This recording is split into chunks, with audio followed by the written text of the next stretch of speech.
বাবা মার বয়স হয়েছে, খারাপ কোনো নেগেটিভ কোনো ব্যাপার আছে নাকি? নবতারা চক্র যখন চেক করবেন আপনি দেখবেন যে নাক্ষত্রিক বিচার কতটা আপনার লাইফে গুরুত্বপূর্ণ।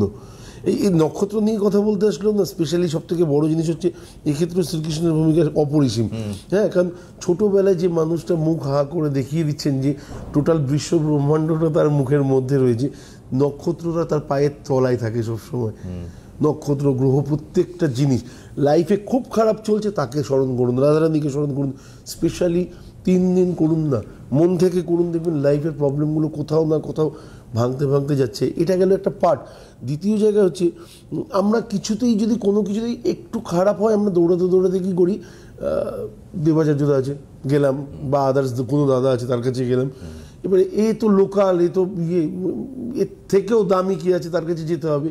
এটা হচ্ছে আমাদের, আমরা কিছু পয়সা কালেক্ট করি তার কাছে যাব। এবারে মানে এটা কোনো ভুল না, কিন্তু আপনি আমাকে একটা কথা বলুন, আপনি সমাজে একজন প্রভাবশালী ব্যক্তি, আপনার বাড়িতে সমস্ত কিছু আছে, কিন্তু আপনার ছেলে যদি পাশের বাড়িতে গিয়ে খুব সাধারণ একটা জিনিস চায়, আপনার কেমন লাগবে? খুব অপমান লাগবে। তো ভগবানেরও ঠিক তেমনি লাগে। ভগবান বলে, আরে আমি তো আছি, আমার কাছে চা না, একবার চেয়ে দেখ আমি দিই কি না। তো আমার হাতে রয়েছে, তুই আমার কাছে চাইছিস না। ওরা তোকে লাইফের জায়গাটা হয়তো দেখাতে পারবে, বাকিটা তো আমি দেখাবো।